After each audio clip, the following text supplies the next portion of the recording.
Hare Krishna, everyone. Happy Pavitra Ekadashi to you all.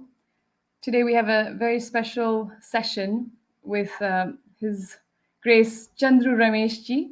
He's a historian and an author, and we're going to be talking about the evidences for Sri Krishna and the MahaBharata, not just in India, but all around the world. And I'm really excited because, faith needs some nurturing. We don't want to be having blind faith. We want to be able to support the fact that Krishna is not just a mythical personality. He is real, he was real, and everything that we read about in the Shastras, in the Bhagavad, these are actual events that happened. And then we can move away from this word mythology. So I'm really excited. Please do welcome Hare Krishna, Chandru Ramesh ji. Welcome. Hare Krishna. Hare Krishna. Thank you for having me on the show. Such a pleasure. Such a pleasure. I've been watching all the viral shorts about you explaining about the different evidences with the coins. So I'm really grateful that we'll be able to have a proper discussion and people can ask questions and join us live. So welcome, and let's just start from the beginning. How did you end up going into history from software engineering, and what's the drive to actually study the past, especially nowadays? We've got so much of future to look towards. With the moon landing, the Chandrayaan-3 landing, we want to look towards the future. Why did you start looking into the history? Yeah, history, that's a very good question actually. You asked, why is history important? Because history gives us the identity, where we came from, what is our past. And history actually teaches us a very important lesson, what mistakes we did in the past. Something which we did wrong in the past, our ancestor did something wrong in the past. So we can learn, this king. Have we lost you? Can you hear us? One issue with going live. Please bear with us. Are you back? Yes. I can see you. Yeah. So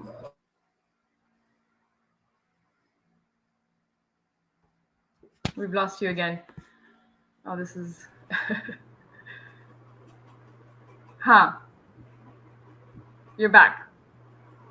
Yeah. So why is history important? History is important because we learn that what our ancestors. Let me double check. So sorry about this. You're back. Okay, if this doesn't work out, maybe we can pause the recording and try this again. Can you hear me now? Yeah, I can hear you. Yeah. Okay. Go on. How did you come to study the history? So sorry. So Oh how no. we. Yeah. Can you hear me now? Yes. Yeah. So how we started history, because you see our entire identity is linked to history. If you have a Ah, clear understanding of our past, it gives a very clear perspective of what things went wrong in the past.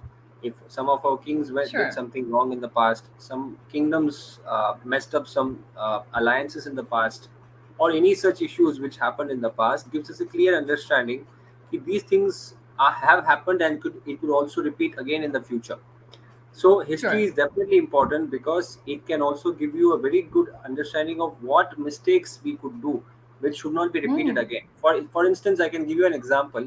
There were many kings who had this idea that we have to follow Atithi Devo Bhava unconditionally, and they used to mm, teach about our kingdoms, how they used to function, what were the loopholes, and everything was taught to some messengers, mm. and these messengers took advantage. They went to their kings and they revealed all these secrets, so they took Right. advantage and they attacked us. So history Naturally. is important. History is important because it helps you understand what how things have happened in the past and how we should be careful again in the future. Yeah, makes sense. You learn from your mistakes. But Yeah, what we was learn from your mistakes. Sure. What was your particular drive and inspiration in leaving software engineering? Something that can, ensure your future. What made you look to the past? Yeah, a very interesting experience which led me to this is my meeting with a Buddhist monk. I met Acha. a Buddhist monk who told me that Krishna and Mahabharata are mentioned in the Buddhist literatures. Okay, he told Huh. me that the Buddhist literatures accept Krishna and Mahabharata. They don't think that he is mythological. Whereas in India, the neo-Buddhist, they think, oh no, hum Jai Bhim, we are completely different. We have nothing to do with Sanatan Dharam. We are a new religion. We are an independent religion, and so on. But if you see the factual, the real Buddhist, they accept ki ha, Mahabharata is actually historical. Krishna actually came. They accept. So when I met this Hmm. Buddhist monk from Sri Lanka, he told me that Krishna is mentioned in our literatures. Mahabharata is mentioned in our literatures. We accept it as historical. That was a big Wow. revelation for me. Yeah, especially as a Hindu yourself, when somebody else tells you that this is not mythology, Krishna is real, we accept them as reality. That must be such a uh, an interesting experience. Yeah, yeah, yeah. So that was a big turning point for me when I discussed with him. I told him that We've lost you again. Thank you for bearing with us. There we go. Yes. yeah. So the books which refer to the Mahabharata, the Buddhist books, they are 2,400 years old, Wow. right? So if these books are 2,400 years old, you can imagine how old is Mahabharata. It's definitely much older than 2,400 years old. So Right. that is the kind of antiquity we are dealing with. That is the kind of ancientness we are dealing with. These are really old stories, old events which are mentioned in the Mahabharata. They are not something created at a later point of time. Hmm. Right. So that was something that inspired you to actually study it, to take this Exactly. seriously. Yes, Right. because when they are accepting, there must be some validity to it. Yeah. Absolutely. And I really feel that nowadays maybe there's a shift in the perspective that we want to own that identity. We want to actually understand what is our history. Is this mythology? Why should we use this term mythology? The younger generation are hungry for answers, and they will not accept anything blindly. So I really think it's very timely that we should be putting more time and energy into doing the archaeological work. I really wish that India puts under the supervision of Modi ji and the next whoever it will be next. I hope they'll put in time and energy into progressing this so that we can have a solid identity and the next generation don't have to just believe something because it's a story. So how much is done and how much work still has to be done? Yeah, that's it. That's a very important question which you just asked. How much archaeology is out, and how much is still remaining? It's a question which has a massive impact on our society. You know, Mm. according to American archaeologist, there's a famous archaeologist by the name of Sarah Parkax. She says that India has not excavated 90%. Wow. She says 10% of India has been excavated, and 90% of Indian heritage lies buried. So can you imagine the scope which we are dealing with? 90%. Mm. We have not Mm. excavated the entire scope of ancient India, and we call it as mythology. Does it make sense? Not for me. No, no, absolutely not. And it's such a shame because I wonder why we're not kind of, I guess in our tradition, we're not obsessed with the past. We don't think that we have to go into, there was never a question of proving these as facts. It was always a, a given that, of course, Krishna's real. Of course, the Mahabharata happened. Look at all the cities named after them. Look at the culture. Look at the music. Look at the food. Everything revolves around these epic stories, which were accepted as 100% real. It is only now within the modern society that we have to kind of prove it. So let's prove it. Let's take the next 50 years and so and do the 90% that's remaining. I really hope and pray that somebody listening to this will will give you the power and the resources that you need. But thank you so much for starting the work, for I just giving like up to your add one software. point here. हाँ, बोलिए. We need more fearless people who are willing to give up their software engineering jobs. Yes.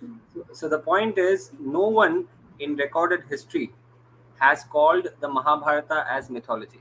No one, except for the British Indians. Sorry, we keep losing you. British when they were ruling India. So they were the first to bring this narrative that's Mahabharata as mythology. Nobody ever, Oh, be it the Mughals, be it the Buddhist, be it the Jains, be it the Tamil Sangam literature, Greek, you're saying nobody else called it mythology except for the British. When the British came, they decided, no, no, not real. Ah, very fascinating. yeah, So, can you tell us a little bit more about you mentioned the Greek literature. That's very fascinating. For the viewers, I would just like to point out that I have this incredible book by Ramesh ji. It's called MahaBharata Myth or History, and it's just chock a block full of evidences, more than 1,000 citations. And in there, you mentioned Greek literature, you mentioned Buddhist literature, and various other sources of evidences. So, should we talk about the Greek literature? Because I found that so fascinating that they also mention Krishna and Balaram and our culture. When was this? How far back are we talking about? yeah. This is around 2,300 years old. There is a traveler by the name of Megasthenes. So he writes in his book that Indians were worshipping uh, in a city of Mathura. There was a city of Mathura, which is obviously we know it is Mathura. So he says that in the city of Mathura, which is Mathura, he says Mathura, there's Huh. a river which is flowing, and the river's name is Jobares, which is basically a derivation of Jamuna.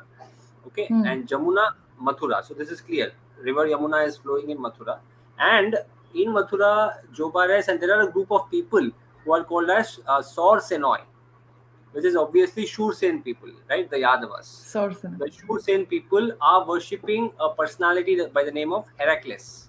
This Heracles is nothing but derived from Hari, who is the Kul Isha of Shursen people. Means the Hari, who is the god of the Isha. Isha means god. Kula means Hmm. the dynasty or lineage. So Hari, who is the Kula Isha of Shursen people. Matlab, obviously, he was the god of the Yadavas, right? Because Hmm. Krishna is connected to the Yadava lineage, and after Krishna's departure, the Yadavas have been worshipping Krishna in Mathura, in the area of Braj. So, Hmm. so he is saying, a Greek traveler is mentioning that Indians are worshipping, especially the Shursena people are worshipping a god named Heracles in the city of Mathura, which is Mathura. So Heracles is nothing but a contamination of Harikulish. Harikulaisha Hmm. Shorsenoi, right? Because in Hmm. Shur Sena is the word which is used actually. So it becomes Shor Sena, means of the Shur Sen. And in Greek it becomes Hmm. Saur Senoi. So Hari, who is the Hmm. Kulaisha of Shur Sen people, is being worshipped in a city called Mathura where the river Jobaris is flowing, Jamuna is flowing. Wonderful, wonderful. And this is not just you who's made this connection and somehow we're trying to squeeze it all in and make it work, but you have proved this in the book through so many citations. This is not just your conclusion, which I Yeah, find very reassuring. We're really trying to find other cultures that can back up these claims. I mean, I have a Russian friend, a very close friend, and she tells us regularly that the actual ancient uh, Russian languages and the folk songs, they all deal with um, Vedic words, like Sanskrit words. So this is not something new. We all know that Lithuania and so many other places that a lot of their language and cultures directly linked to the Vedic culture. So um, what else can you share about that? The coins that you found, proof that is outside of India for Lord Krishna. Yeah, one particular evidence is of great interest for me, which I would like to share at this point of time, is an interesting coin which is found in Afghanistan. Right Mm. in Afghanistan, probably we can share the screen right now. You can have Sure. a look. Um, Oh there yeah. are two coins which are found very near to each other, and both coins are carved by a king named Agathocles. Okay, Agathocles has punched these coins. So these are the Mm. coins of Krishna and Balram. As you can see here, on one side there is a person standing with a wheel. Okay, Mm. so and right next to it is written Vasudev. Now some people contest, no, no, this is not Krishna. How it can be Krishna? It is a Greek king who was known as Vasudeva, who was holding the Buddhist chakra because Buddhism was there. Right? Some people, because when I did videos on social media, people were countering, no, no, this cannot be Krishna. So to those Mm. who ask those questions, I have an answer. Just watch the next coin. The next coin, it is written, right, Sankarshana. Sankarshana, and the Sankarshana is holding a plow, hull. Yeah. That's why Balram is Balaram. called yeah, Balram Haladhar, right? Mm. And on the other hand, Sankarshana is holding a gada, and we Mm. know gada is the weapon used by Balram. He is an expert in gada warfare. He is teaching gada to Duryodhan, and Duryodhan is fighting Mm. in the Mahabharata battle with the gada. So it's Yes. very interesting that these two coins are made by the same king, and they are found in the exact same location. So Yeah. if anybody is saying ki this is the first coin is not Krishna, Vasudev Krishna, they have to explain how the second coin is not Balram also, right? Because Mm. they are always in pairs. Krishna and Balram are already always on in pairs. They are always represented in pairs most of the time. Yes. So we have Krishna with a chakra and Balram with hull and gada. So Krishna Balram, and these coins are found in Afghanistan. So it clearly shows that when you have a personality being depicted in coins, definitely that personality had great importance in those regions, right? But now, of Yes. course, the situation is very different. But during the times of Agathocles, King Agathocles, the situation was these two personalities were highly revered, highly respected. So imagine these Wow. coins being found there, and of course, there was Krishna temple found in Armenia, right? So I have given citations for that in my book as well.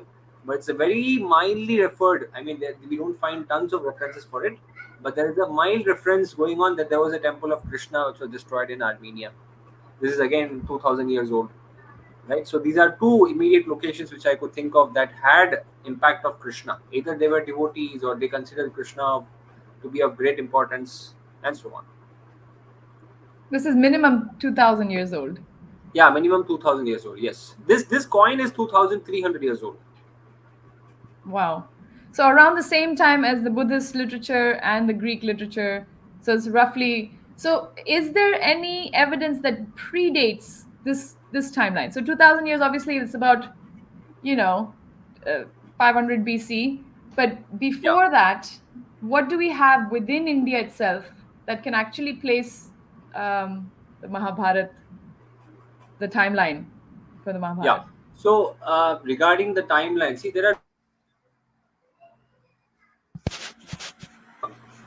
literary evidence. We have literary evidence in Vedas, okay, in the Vedic corpus literatures. We have references in the Vedic corpus. Then we have the Puranas, and then we have the Buddhist literature. Then we have the Jain literatures. Then we have the Tamil Sangam literatures, right? Then we have other foreign literatures. So these are the literary Mhm. sources. And then on the other side, we have inscriptions, right, which are carved, like we have walls on temple walls. They write the names of Krishna or Mahabharata, and that goes back to very ancient times. Then we have coins, right, as I Mhm. showed right now on the picture. Then we have cave paintings, ancient cave paintings going back to 2300, 2400 years old, which depict Krishna and Balram and so on. So we have two categories. One is the literature, and then we have the non-literary evidence. So the point is, literature dating is always a topic of contention. Some people say, "Nee, nee, this is 3000 years old." Some say, "No, no, Vedas are 4000." Some say, "No, no, it is 5000." So Mm. that complication always occurs. But the point here to understand here is that when did the event occur? So in the context of Mahabharata, as I told you, India has still not excavated its entire potential, right? It has not excavated Mm. its entire potential. That's one thing. Mm. And regarding the dating of Mahabharata, Since Mahabharata was a very important event in history, various astronomers, various writers have all connected their dating. Like, I'm writing this particular text on so and so date from the Mahabharata war, or I'm writing this inscription from these many years after the Mahabharata war. I am Hmm. writing this particular book after so many years from the Kali Yuga. Right, the date of Kali Yuga and Mahabharata are connected to each other. So when you're saying the Hmm. year of Kali Yuga, you're also helping understand the year of Mahabharata war. So there are more Hmm. than 400 inscriptions, right, which are found on temple walls, pillars, and stones. So all these Hmm. inscriptions unanimously point to a single date for the Mahabharata war. Wow. So the best way to know Mahabharata is definitely through the inscriptions. Why? Because it's a tradition going back to thousands of years, and they're maintaining that same tradition. Ki, haan, this particular year Mahabharata war happened. This particular year the Kali Yuga started. This particular year Yudhishthir Maharaj became king. So there are three eras basically. One is the Yudhishthir Hmm. Shaka, the Yudhishthir era when Maharaj Yudhishthir became the king. There is one era Hmm. which is the Kali era, Kali Yuga era, when Kali Yuga started, and one era Huh. is the Mahabharata war era. So all these three Right. eras are mentioned in inscriptions or in literature and so on. So by this we are able to Hmm. exactly date the Mahabharata war through inscriptions. And Hmm. archaeology around 3000 BC Sorry. is now accepted date. Now people are starting to accept that date, that Mahabharata is so many years old, but soon 5000 years evidence also is likely to be found very soon. Sorry, we missed you when you said the exact date. Yeah, What is the general consensus? Sorry, we've lost around him 3000 again. years. Around 3,000 years. Yeah, That's the general the consensus is that archaeology. that was the first consensus. And then later when Dwarka was found, right, when Dwarka was found, then people started expanding it. They said, oh no, it's maybe 1500 to 2000 BC, which is approximately, you Acha. can say, around 4000 years back, right? Okay. Now as evidences are coming up, people are starting to accept that maybe we could be near to finding the 5000-year-old evidences. But inscriptions are Acha. very clear. Inscriptions are very clear that the Mahabharata is 5000 years old approximately. Acha. So you're saying the inscriptions are saying 5,000, but the literature is dating back to 3,000. No. Is that correct? Literature is not dating back to 3000. Some scholars say that the literature itself is 3000 years old. Acha, There's a acha. difference The between them. liter. Okay, okay. Okay, I Yeah. think I understand that. There's one question about Dwarka, since you mentioned it, Hmm. by John Debe. Gee, thank you for asking. In the course of your travels and research, did you happen to procure any additional recent information on the new archaeological finds on Dwarka being made available to see in the museums? Like, even I'm very curious. We hear about these archaeological findings, but they are not easily available. And so many times you get these forwards, and I think, is this real or is it fake news? I wish we could have a more conclusive, historical, factual based presentation for the general public. I wish that maybe sooner or later India will be able to provide that. But what do you have to say about this? Dwarka, if you see, the location of Dwarka is the west coast. Okay. Now the point is that the generally accepted Mahabharata, the generally accepted location of Dwarka according to Mahabharata is right next to Dwarkadish temple. Like most Huh. of us would have been to Dwarkadish temple, right? The temple of Dwarkadish, which is the Lord Krishna's temple in Dwarka. So generally, Right. archaeological research has happened in the surrounding areas of Dwarka and underwater. Mm. But the description of our scriptures and the tradition is that Dwarka was a huge city, right? So the if I'm right, if my memory is correct, I remember that SR Rao's excavation was just around 750 square meters. Now imagine the huge city, and you have excavated only 750 square meters underwater. So that's the potential Dwarka is still not tapped. It's still being So most of the work is still left to do. Um, do you know of any research that's happening? Are you aware of, uh, instead of trying to reach the moon, or is anyone trying to dive into the oceans and find the remainders of Dwarka? there are. Can you hear me?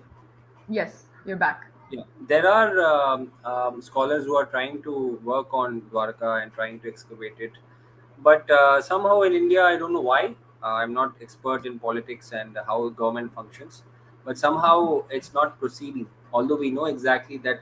See, Krishna is a master strategist. Even I see historically Krishna as a genius. He thought, okay, if you have stuffs outside, invaders would destroy it, and probably if you have it underground, people would construct something on top and you would not be able to excavate. So Krishna literally submerged an entire city so that it is available for people to go and see it. I mean, you can bring it out and you can make a museum and keep it for viewing, Posterity. but somehow it has not happened. I don't know why, but I hope and pray that it happens very soon. Yes, yes, with a new push towards a solid Sanatan identity, especially with the BJP government. Long live Modi ji! I really hope and pray that this will become of relevance. This will become of importance, and will get the funding necessary. So we need Somebody, Haji, you're saying something.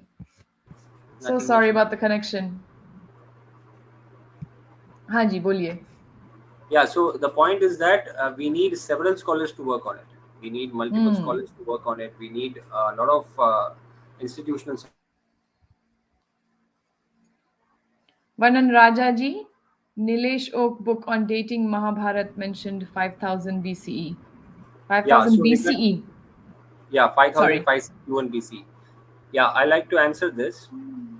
Yeah, so in my book, I have explained this particular question here. See, the point is that So sorry. We've lost you again. Okay, you're back. yeah, so the Mahabharata.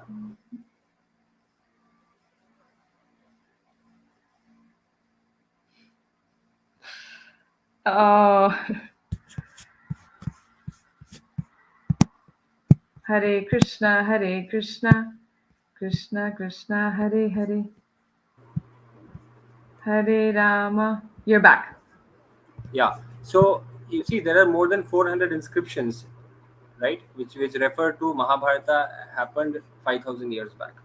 To be precise, the exact year is 3101 BCE, 3101 Hmm. BCE. But for astronomical dating by Mr. Oak of 5561 BC, it has a basic fallacy that it depends on a software whose makers themselves claim that we cannot be relied beyond 500 BC. Right, Hmm. beyond 500 BC, it is not fully reliable. That's one point. And another point is that we need to also see the various samples which are given, astronomical data which are given in our scriptures, and we need to study it together. Not that we cherry pick just Arundhati Vashishta phenomenon and say that according to Arundhati Vashishta phenomenon, Mahabharata is 5561 BC. That is not a very conclusive argument. Another thing is, several scholars like himself, they believe that tradition is wrong. A tradition which is coming for thousands of years, it is incorrect.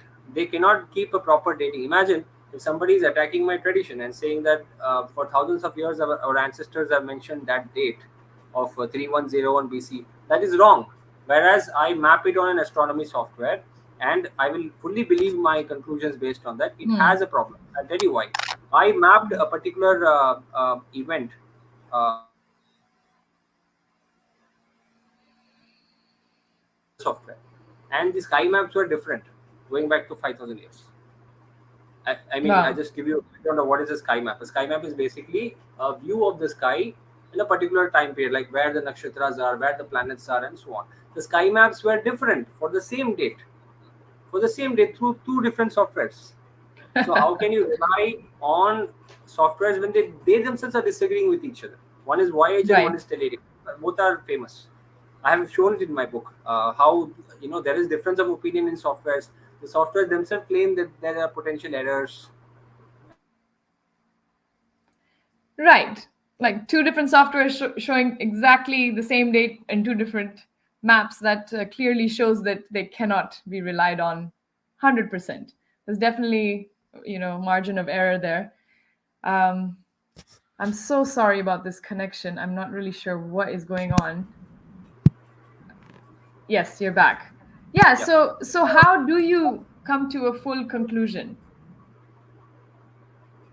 Yeah, the conclusion is that Mahabharata's dating has been first mentioned in relationship with the year of Kali Yuga by an inscription called as Aihole inscription. Right, this inscription is around 3000, right, so inscription is around 1400 years old, and it gives a date of around 3700 years back Mahabharata war happened, something like that. So based Hmm. on that inscription, the most ancient inscription referring directly to the Mahabharata war is definitely the Aihole inscription. And apart from that, there are several other inscriptions which refer to the year of Kali Yuga, and we are Hmm. able to map the year of Kali Yuga through the year of, sorry, we are able to map the year of Mahabharata war through the year of Kali Yuga, right? The epoch of Kali Yuga, right? Acha. So, because when we see in the Mahabharata, it clearly mentions that the Mahabharata war happened in the Sandhi, Dwapara Kali Sandhi, Hmm. right? So, based Yeah. on that, we are The able to also meeting point. locate the year of Mahabharata war through the year of Kali Yuga, Yeah. Sandhi meaning the joining, conjoining point, joining point, meeting point. where Yes, the last one finishes and the next one starts. Okay. exactly. Thank you so much. Just moving back to Sri Krishna, because we're really interested in what is there archaeological evidences about of Braj and the surrounding areas of Vrindavan, Gokul, Mathura, all the different forests of Braj. I know it's a little bit difficult to find archaeological evidences. Maybe you can touch upon why is it difficult and what actual evidences there are of Braja. Yeah, regarding Braj, if if you see, the Braj is more of a pastoral land, right? Hmm. And Mathura was the kingdom. Mathura was the headquarters. Mathura was the city, and the Yadu kings we used to live in Mathura, and the Gopas, Gopis, and the pastoral community used to live in the surrounding areas, because Yeah, meaning the cow herding communities. There were cow herders. So the villages yes, of Braj. Yeah. exactly. So, one interesting aspect of how we see history is that we first try to understand if there were actually a group of people called as Yadus, were there Hmm. actually a group of people called as Shur Sena people, right? Because Hmm. it is also mentioned in the Buddhist literature that there were a group of people called as the Shur Sena people. Hmm. Then we also try to understand if there were actually a group of people called as the Vrishnis. Krishna is called Hmm. as Varshaneya, who belong to the Vrishni Kula. So I'll now show in the screen right now. If we'll quickly share the screen, you can have a look here. This is one inscription which I have located. Matlab, it is already located by the archaeologist, and I have shown it in my book. It is called as the Moravel inscription, as you can see in the Mm-hmm. screen. You can see it here. So this The inscription, screen has. Can you share it again because I can't see it now. It's yeah, one been second. removed. Yeah, one second. So this particular inscription which you see here is called as the Moravel inscription. I think we can see it now. Yeah, Yeah, Mora one well second. inscription. Yeah, this is called as the Moravel inscription, and this inscription gives a very fascinating detail. It says 5 Rishnis, right? 5 Rishnis. Now you would wonder who are these 5 Rishnis? Vrishnis are Hmm. basically a branch of the Yadavas. Okay, it says 5 Vrishnis. Now I'm wondering who these 5 Vrishnis are. Then, when I try to study further, I found okay. Before we go to the next slide, this particular inscription is very ancient. It goes to around 2,200 years old. Okay, 2,200 years old inscription found near Vrindavan. So whoever has Hmm. gone to Vrindavan would know that from Vrindavan there is a place called as Chatikara where there is a bridge. Okay, there is a bridge. Yes. That's the junction point, and we go a little forward, and then you take a left towards Govardhan. And when you go Hmm. towards Govardhan, there is a small village called as Mora. And inside Hmm. that village, when you go, there is a well. There is a very ancient well. Inside that well, there is an inscription. So that's why it's called as a Mora well inscription. It's found in Acha. Mora, and it's found inside a well. And inside the well, they have gone inside and carved. I don't know what genius it is that they have carved it inside a well. So that inscription refers. I mean, most of it is damaged, but whatever we have today, it says it refers to the 5 Rishnis. 5 Rishnis. Now, who these Hmm. 5 Rishnis are? I was trying to trace it because you see there is an inscription, and I'm trying to Hmm. trace it through other evidences. Then this is the interesting, as you can see in the next slide. This particular panel, this is called as the Hmm. Kondamotu panel because it's found in Kondamotu. Kondamatu is a city in Andhra Pradesh, Guntur, in Guntur district. Hmm. So these are five Rishnis. A lion is in between. Okay, leave aside the lion. There are five Rishnis here. Now again, it's not clear. Okay, we have an inscription referring to the five Rishnis. Then we have five Rishnis depicted as statues, sculptures. Hmm. Who are Hmm. these five Rishnis? That is answered in Hmm. Vayu Puran. The Vayu Puran says that Sankarshan, Vasudev, Pradyumna, Samba, and Aniruddha. These five are glorified as the race. Matlab, it basically says these are the five Mahavrishnis, five important Hmm. Vrishnis. Now you see, what is mentioned in literature is getting confirmed in inscription, that is getting confirmed in sculptures. So it's a three-way Hmm. connection that there were five important Vrishnis. Just like we had five Hmm. important Pandavas, we had five important Vrishnis.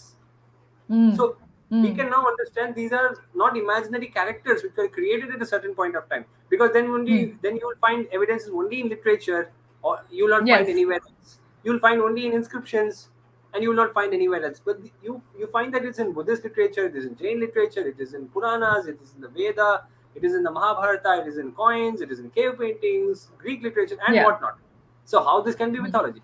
So it's a three-way Yeah. connection. The Vrishnis have been proved by a three-way connection. And the five important Vrishnis are Sankarshan, Vasudev, Pradyumna, Shamba, and Aniruddha. So they were very important. So that's a very fascinating detail of which found in, since you asked about Vrindavan, I'm mentioning this as a very important find in Vrindavan, nearby to Vrindavan. And of course, Vrindavan itself has shown a lot of potential for archaeology. And unfortunately, I don't know why, but a lot of archaeological evidences from Vrindavan are getting destroyed at a really fast pace. There is a place called as Goshna. I don't know if I'm Hmm. spelling it right. Gosna. Gosna. So Gosna had sites going back to 4,000 years. It had artifacts My going back to God. 4,000 years, and it was just rammed and destroyed by a JCB. For Oh, for Krishna. they wanted to construct and they want to renovate and they want to expand and whatnot. So the entire artifact was just Oh. bound. So in archaeology we have basically we say a term which is called as a mound, mound, mound. Hmm. Okay, so there is an ancient mound. See, there's a difference between a mountain, mount, and a mound. Mound.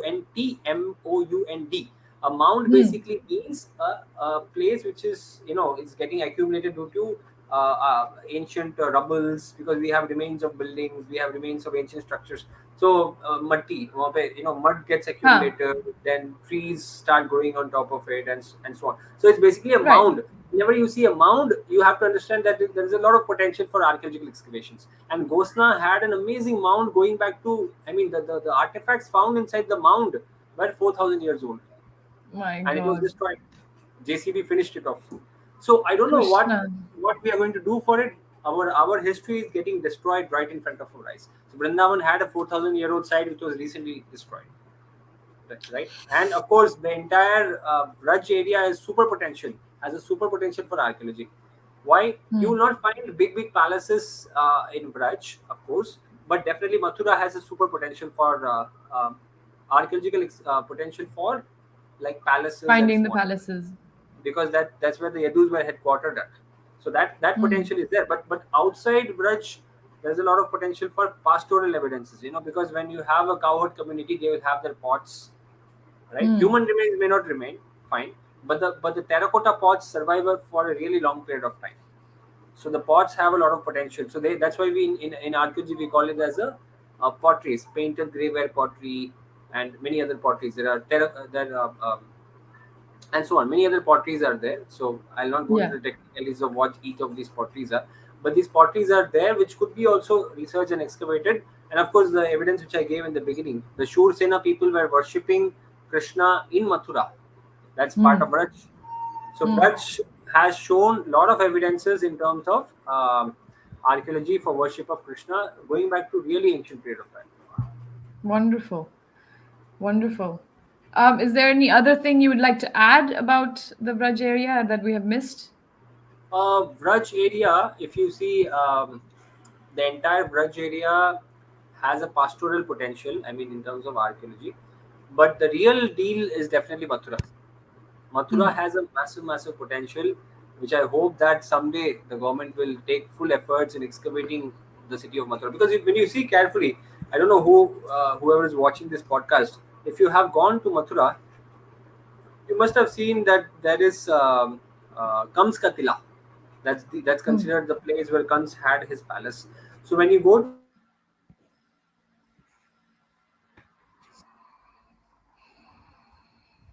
you will see that you Somebody is walk. asking. Haji, boliye. Go ahead.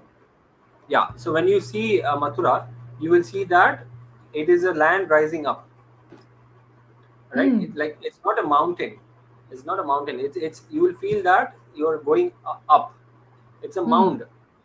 Why? Because there are palaces going back to thousands of years. So when a king, he's living, then he passes away. Then Hmm. the next generation comes and constructs in the same place. So it will be slightly higher, and the other Hmm. generation, after a few generations, they will construct that will be slightly higher, and so on. So it will naturally Hmm. create a structure like a mountain, but it's not a mountain; it's a mound. So Right. when you watch Kolkatila, you will see that the land is rising automatically, but it is not doesn't look like a natural mountain as such. Right. So that's the potential Mathura has to offer. But Mathura is also quite urbanized, and also it has its own conflict history. So I don't know how the government is planning to do it, but Mathura has tremendous potential for excavations. Sooner or later it must be done. In the book Yeah, you have a really great poster of Sri Krishna's lineage, his entire family lineage, going and connecting with the Yadus and obviously the Kurus and the Vrishnis. I found that very fascinating. uh, what are the origins for that evidence? Is it mainly from the shastras, from our literature? yeah. Regarding the Vrishni Kula, it is there in our scriptures. It is there in our uh, Puranas about what is the lineage of Krishna and so on. So, see, for deciding chronology, we depend on the Puranas. Even those who Hmm. criticize Puranas heavily, they depend on the Puranas for chronology. Because Hmm. the only reliable available source we have for chronology is definitely the Puranas. Puranas have a very clear mention of who was there at this point of time, unke pehle, before this, who was there, uske pehle, who was there. So all this is clearly mentioned in the Puranas. But there is a difference of opinion ki, their dating is starting from this point of time. Another scholar says, no, the Puranas start from this point of time. The chronology starts from this Hmm. point. There's a difference of opinion on that, but everybody Hmm. fairly agrees that the Puranas is the most reliable source for chronological sequencing of Indian history. That's why Hmm. if you see before the Gupta period, everybody agrees that you have to take the Puranas into account because Puranas only have the chronology of India before the Gupta period. That's one thing. Right. So the same Puranas contain the history of the Yadus. They mentioned that there was the king called Yadu, son of Maharaj Yayati, and then Hmm. in multiple sequences and branches, then we had the Vrishni, King Vrishni, and then we have Shura, Shursen, and then so on and on and on. And then finally we have Krishna, and then his sons, and then finally we have Vajranabha. So this Hmm. chronology is mentioned in the Puranas, and it is mostly accepted that this chronology is factual and not mythology or imaginary. Everybody Yeah. generally fairly accepts that this is true. Very interesting because whenever I read the Bhagavad Mahapuran or something, and then I come into this chronology part, I always think, well, what's the point of this? All these people are dead in one sense. Forgive me for even thinking that. But what is the point of me learning king after king's names? But now that you're mentioning it, I'm understanding that the value of actually having the history of the lineage is actually very powerful. Yeah, No other culture, no other religion, well, I don't want to call Sanatan Dharma a religion, but no other tradition has this kind of legacy of their lineage and such a clear, precise description of the lineage. So, if you could maybe just mention a bit more about that, like even in the Bhagavad Mahapuran, what is your take on Bharat Varsha, where the name Bharat comes from King Bharat, and I find that very fascinating. Maybe you can expand a bit like you on have that. asked me multiple questions here. I'll I just know. divide them into sections. So first, I'll take up on this Mahabharat question or Bharat question. Hmm. So Hmm. see, the word India is currently the name of this country, and Hmm. The word India doesn't have any cultural or a historical significance as much as Hmm. the word Bharat, because India is basically derived from indica, right? And indica is derived from further backward sequences. There were these words were derived in multiple sequences. So the word Indica was given by Megasthenes, who's a Greek traveler who came to India, and he said this land is Indica. I mean, he referred to the land Indica, and he's explaining the land Indica. So that Indica eventually became India. So when the British came, they did not want to call India as Bharat or Hindustan. Of course, Hindustan is also not an accurate word. Bharat is the accurate word, but they did not want to call it as Bharat or Hindustan. They wanted to call it as India. Even then, even that, at that point, they had this ego. I don't know what it was, ego or whatever it was. They had this conception that we would call this country as India because our cousins, the Greeks, gave this name. So we will take that name as the name of this country and not the name Bharat, which is given by the tradition itself. Because there is an interesting inscription going back to 400 years. So it describes the geographical extent of this land as Asetu Himachalam. Asetu Himachalam means from the Ram Setu till the Himachala, this land is Bharat. That is the north-south boundary, right? The core Bharatvarsh. Okay? This is the north-south boundary. And of course, the western and eastern boundaries have always either expanded or shrinked. But in the last 500,000 years, mostly it has shrinked and shrinked and shrinked and shrinked. And now we have this quite a small country called India. It was much bigger before. Gandhar was part of it. The entire Pakistan, which is part of, if I can just narrate, there is one kingdom which is called as Sindhu, right? Sindhu kingdom, and there was one another kingdom called as Sauvira kingdom. These two kingdoms were part of Mahabharata's geography. So all this regions, Sindhu, Sauvira, Ambasta, and many other kingdoms, all these kingdoms together becomes what is called today as modern day Pakistan.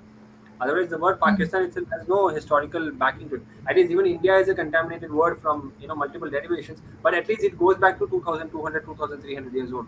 Indica from Indica. But Pakistan has no historical basis, or it's not so ancient as such. It is a created country from India. It's etched out of India, carved out of India, Yes. divided out of India, split out of India. So similarly, Afghanistan also has two, three important Janapada kingdoms. One is Gandhar, right? Gandhar, which eventually converted to Buddhism and became Kandahar, and then Kandahar eventually Buddhist land eventually became converted to Islam. And the North Afghanistan had a district called as Balkh. Even now, there is a region called as Balkh, Balkh. Anyone can Google it up. So the Balkh region comes from Balhika. So what is Balika. what is Bahalika? Bahalika basically is the younger brother of Shantanu.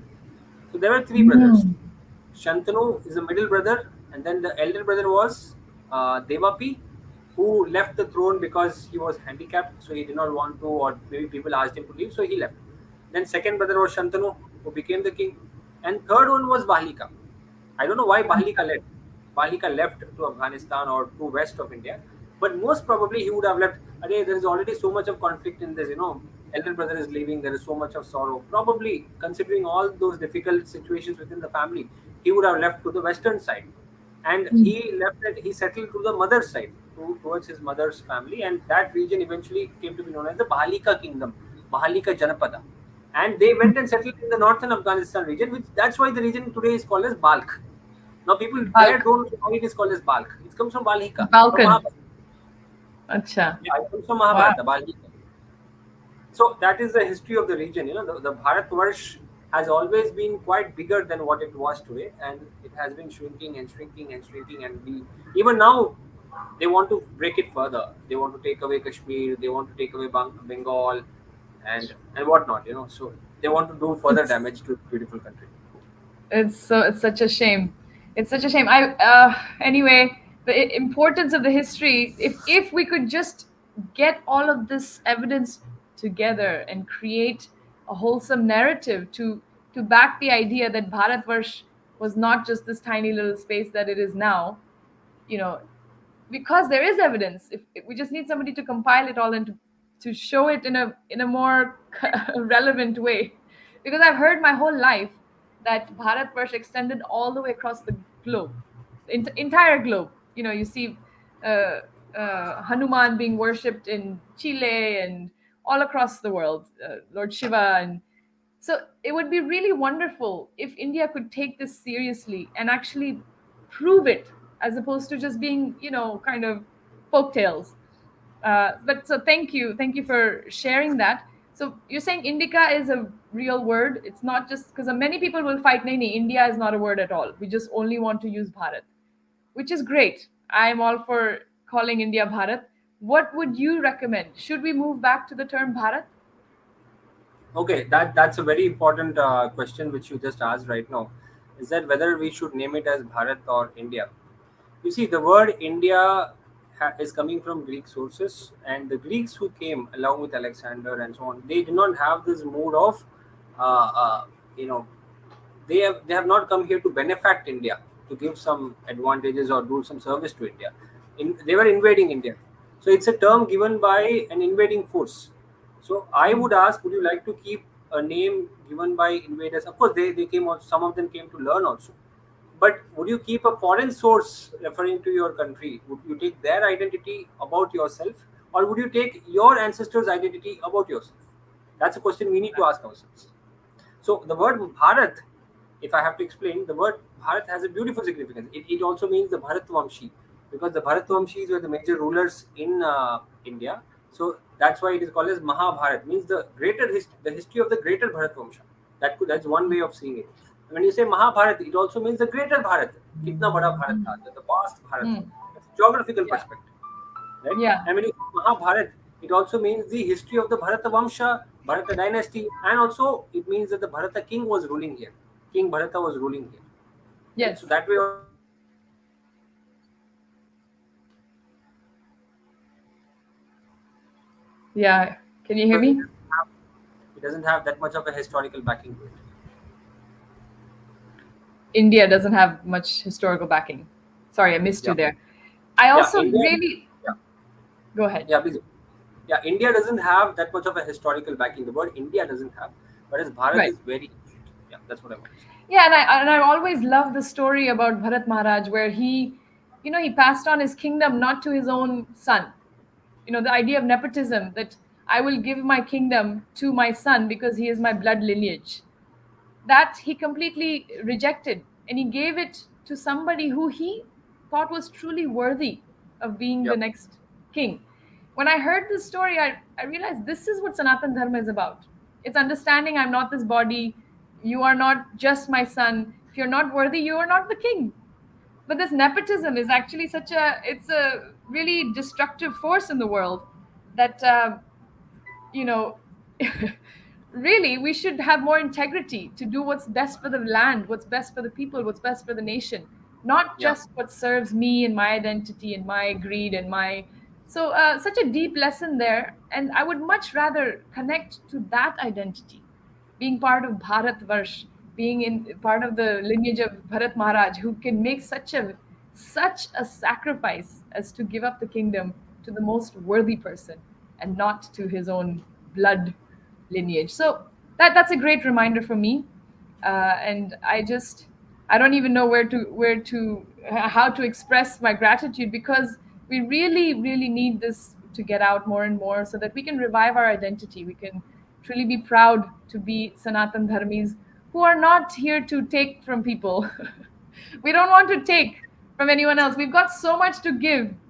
We've got enough to give because Krishna's given it all to us already in the form of the Bhagavad Gita and all that. So there is a question here before I get carried away. Someone's asking, where can I get the book Mahabharat Myth or Mythology by Prabhuji? By Yeah, regarding India, you can get it from Amazon if you're ordering from India. And if not, if you're from outside, you can visit the website historica.org, HISTORIKA.org. It's there on the screen, you can see that. Okay, So, Amazon India for people who are ordering from India, and for international orders, you can visit the website. Um, Are there any other comments you would like to add to inspire the youth? How can we contribute? Why yeah, do we few things need I would to? like to add. Few things I like to add, especially the devotees of Krishna. They are very happy. Sorry, we lost you. Can you hear me now? Yeah. Yes. So especially devotees of Krishna have this thought ki, let's be happy with chanting and philosophy and Bhagavatam. Why we need all this history and all that stuff? So I just like to clarify at this point Yes. that the entire chapter is dedicated to history. Entire chapter in 12th canto, chapter 1, is dedicated to history, where it describes the chronology of the kings. Why does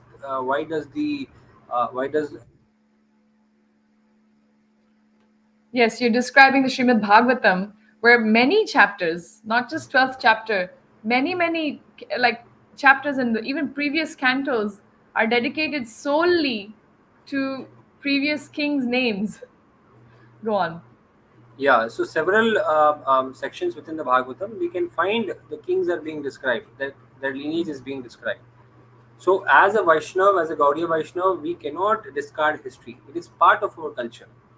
It is Yes. intrinsically part of our culture, and we need to understand. That's why Bhagavatam gives importance to it. That's why Bhagavatam gives in ninth canto. We see Brihadrata dynasty. They started and they ended at one point Ripunjaya, and then again they start at 12th canto in chapter 1.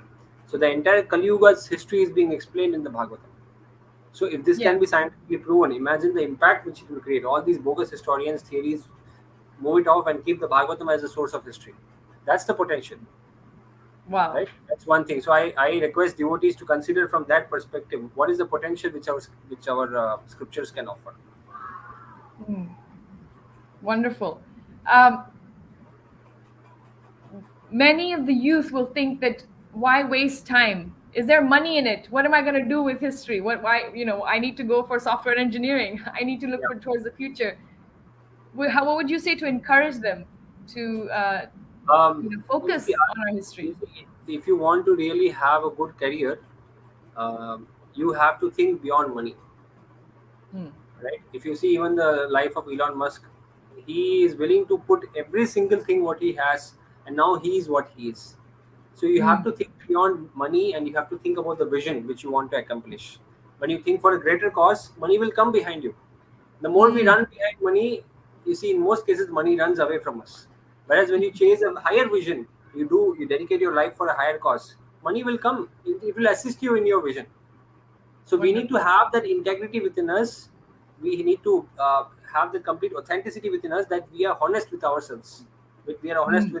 with the Guru. We are honest with Krishna. That we are doing it for the right purpose. When we have that kind of consciousness, everything will automatically fall in place. So yes, there is money in this field, but do not please do it for your own personal gains. Do it as a mode of service. Money will come. Yes.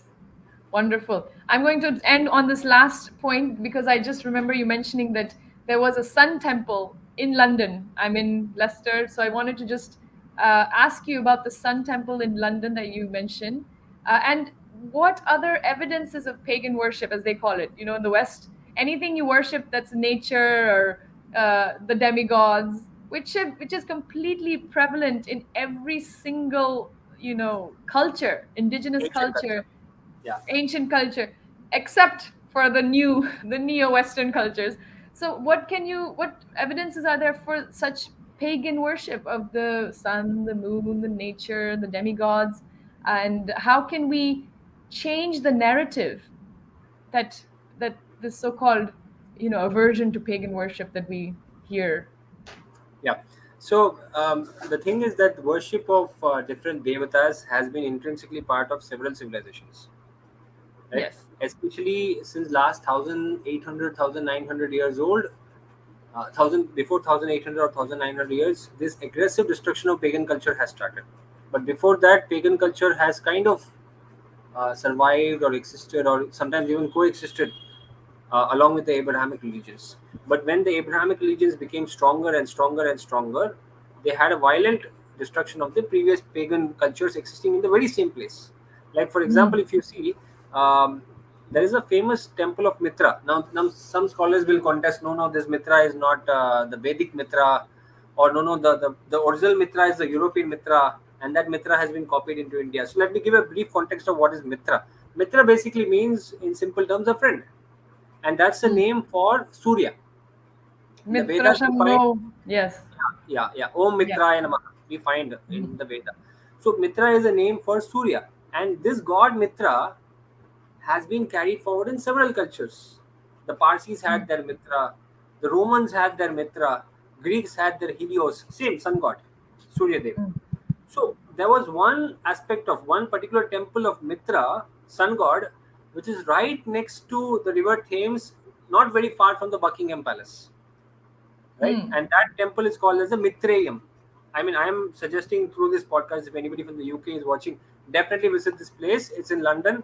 You can Google it up, Mithraium, Mithraeum, Mithraium. Just go to Google and type London Mithraium. So that's a 2000 plus year old Mithra temple found in the heart Wow. of London. And the Romans I'll carried it go. forward. Yeah, please go. So Romans took it from here and they established the Mitra worship in the city of London. And imagine the British forgetting all their ancestral history. They're coming to India and trying to convert people away from the Mitra worship or the Sanatan Dharma. Wow. So Yes. that is the history, the glorious history of our culture, which is having impact on several other civilizations. Of course, I can go deeper in where and all we find Shiva, or where we find Ganesh, and where and all we find there was Indra worship going on in several countries. Indra, right? We find a 3,400-year-old inscription, which is called as a Bogaskoi inscriptions. Bogaskoi inscription, which Mm. refers to Indra, Mitra, Varuna in that inscription. There are two kings, Hittite king and Mitanni kings. They are doing treaty, and in that treaty they are keeping Indra, Mitra, Varuna as Sakshi, Praman, divine witness. Wow.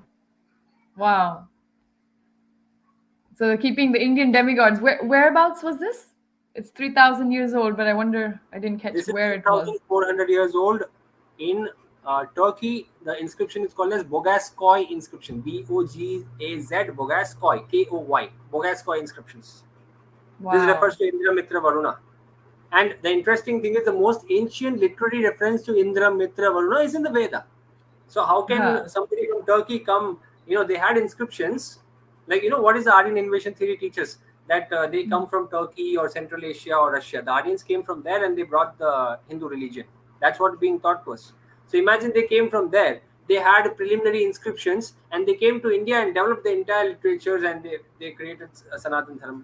It's completely absurd, this kind of logic which is Huh. given. Most ancient literary reference is in the Veda, and it's the But natural inference.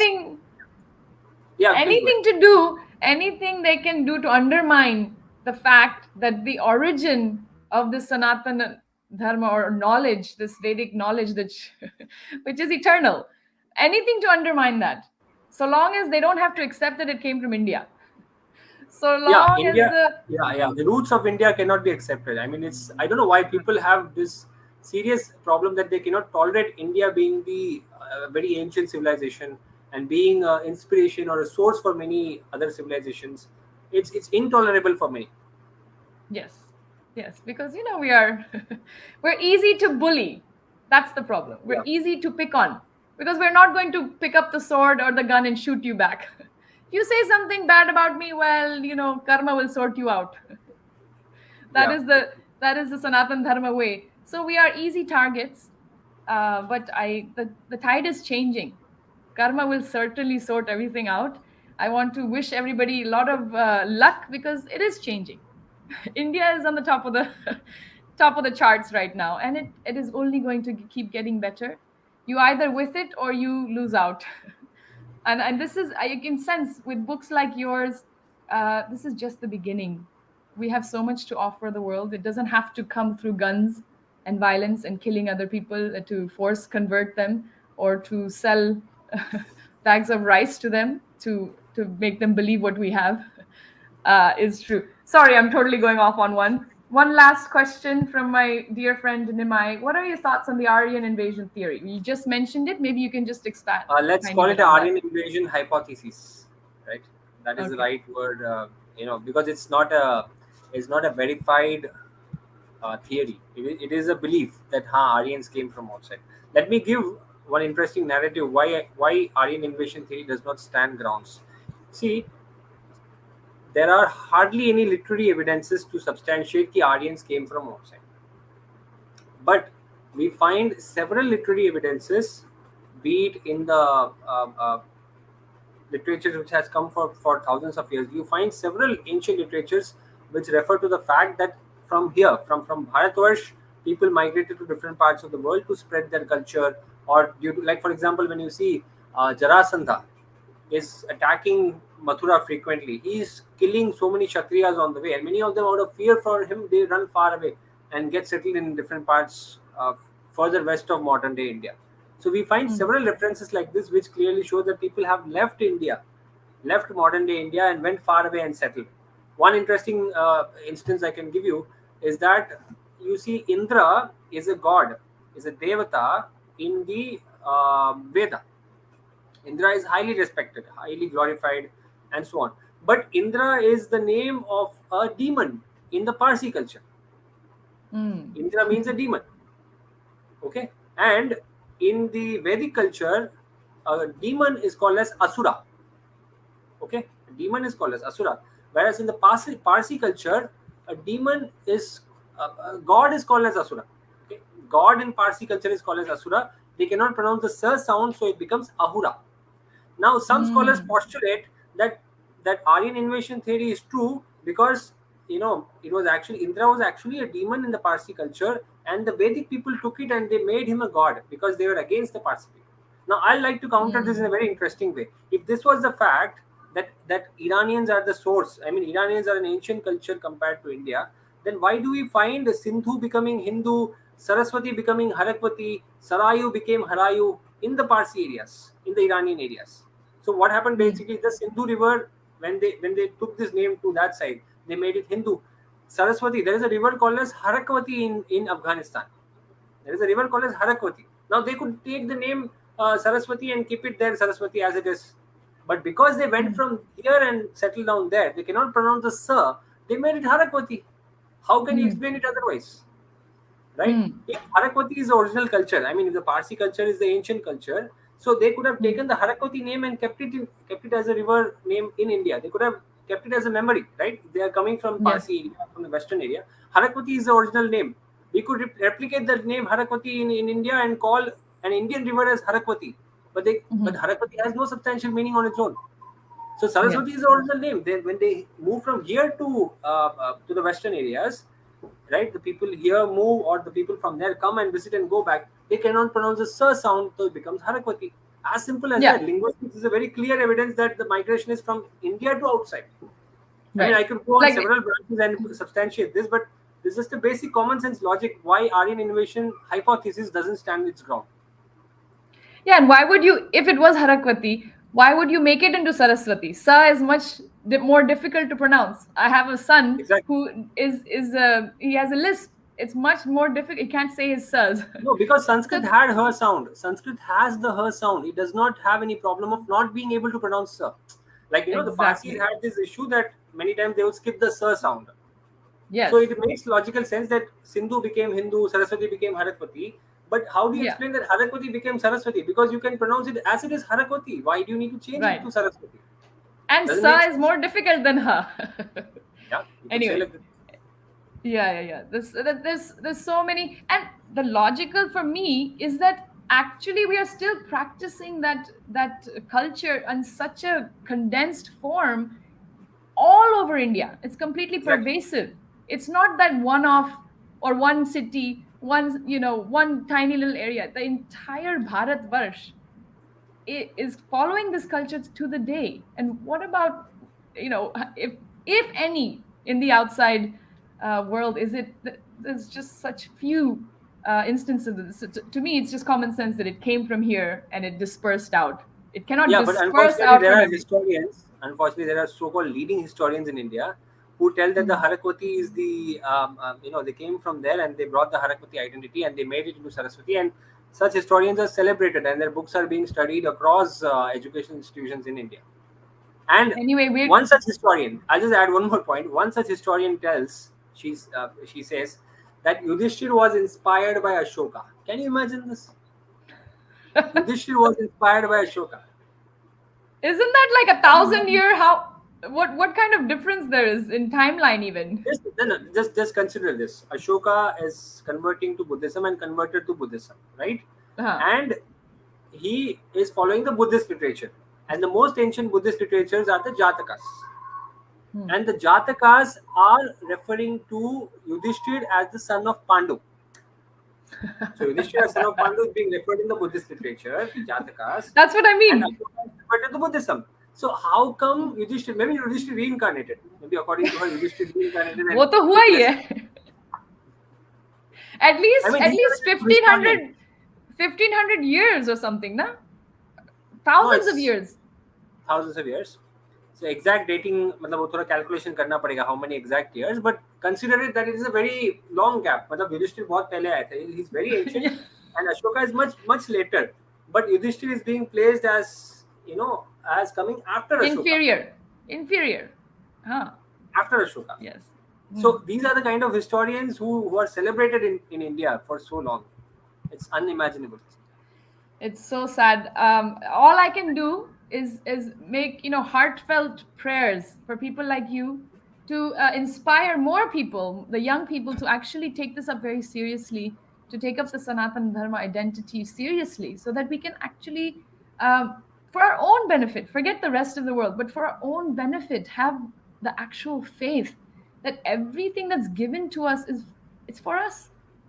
It is there to benefit us. The Sanatana Dharma culture is not there to, oppress us and, subjugate us or convert us. How much freedom is there in the thought of the Sanatana Dharma culture? So, for our own benefit, for our own identity, I pray that you get all the resources and all the fame that you need to make a real impact. And I really encourage everybody to buy your book, MahaBharata, Myth or History, and buy it as a present. How much does it cost, Prabhu? Gift it to somebody. Sorry, I've lost you again. But it's not Yeah, very in India. expensive. Yeah, it's not very expensive. It's around. I mean, the prices keep fluctuating due to paper prices, but approximately at this point of time in India, it is 800 rupees, right? And That is a bargain present to give to somebody, so that we can actually inspire people. We can get the conversation going, increase the attention towards this kind of work. And so all my best wishes to you, Prabhu, and I really hope that you can keep going. And if there's any other seva we can do for you, we hope to have you back very soon.